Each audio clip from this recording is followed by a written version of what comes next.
ஆங்கில மருத்துவத்துடைய கண்டுபிடிப்பில் மிக முக்கியமான ஒரு கண்டுபிடிப்பு என்ன அப்படின்னா டெஸ்ட் டியூப் பேபி. ஆணுடைய உயிரணுவையும் பெண்ணுடைய கருமுட்டையும் தனியாக எடுத்து ரெண்டையும் ஒன்றா சேர்த்து அதை வந்து பெண்ணுடைய கர்ப்பப்பையில் செலுத்தி ஒரு குழந்தையை இயற்கையாக வளர்கிறதுக்கான வேலைகள் செய்கிறாங்க. இது வந்து மிகப்பெரிய கண்டுபிடிப்பு. இதில் வந்து பல குழந்தைகள் வந்து சக்ஸஸாக வந்து குழந்தை பிறந்திருக்கு.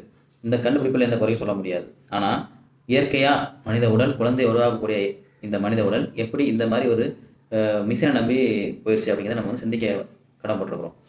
இந்த மனித உடல் இயற்கையாகவே ஒரு ஆணுடைய உயிரணுவையும் பெண்ணுடைய கருமுட்டையும் இணைச்சு கர்ப்பப்பையில் கொண்டு போய் அதை கொண்டு சேர்த்து குழந்தையை உருவாக்கி வெளியில் கொண்டு வரணும். இதான் இயற்கை நடக்க வேண்டியது. ஆனால் இன்னைக்கு அது தலைகீழ மாறிடுச்சு. அப்போது தன்னுடைய உடல் குழந்தை பெற்றுக்கக்கூடிய அந்த நிலையில இருந்து தவறிச்சு அப்படின்னா அது ஆணோ பெண்ணோ காரணமாக இருக்கலாம். நம்ம என்ன பண்ணணும்னா அது ஏன் இந்த நிலையை வந்துச்சு அப்படிங்கிறத கண்டுபிடிச்சு அந்த மனித உடலை மீண்டும் குழந்தை பெற்றக்கூடிய தன்மைக்கு வந்து கொண்டு போகணுமா, இல்லை நவீன மிஷின்களை பயன்படுத்தி குழந்தை பெற்றுக்கணுமா? இந்த அடிப்படை நம்ம புரியாமல் தான் நம்ம வந்து நவீன மிஷின்களை பயன்படுத்தி ஒரு சயின்ஸ் நோக்கி போய்கிட்டு இருக்கிறோம். சயின்ஸுடைய கண்டுபிடிப்புகள் அற்புதமானதை நம்ம குறை சொல்லலை. ஆனால் அதை விட முக்கியம் என்ன அப்படின்னா இந்த மனித உடல் எதனால் இந்த நிலையை அடைஞ்சிச்சு அப்படிங்கிறத கண்டுபிடிச்சு மீண்டும் அந்த மனித உடலை அந்த தானே குழந்தை பெற்றக்கூடிய தன்மையை கொண்டு போகிறது தான் சரியான வழிமுறை. அக்குபஞ்சர் மருத்துவத்தில் இது மாதிரி தன்னுடைய தன்மையை இழந்த அந்த உடலை அவங்களுடைய உயிராற்றலை கொண்டு அவங்களுடைய வாழ்வியல் முறையில் மாற்றத்தை ஏற்படுத்தி மீண்டும் இயற்கையாக குழந்தை பெற்றக்கூடிய வாய்ப்பை வந்து வழங்குவதற்கான வாய்ப்புகள் அதிகமாக இருக்குது.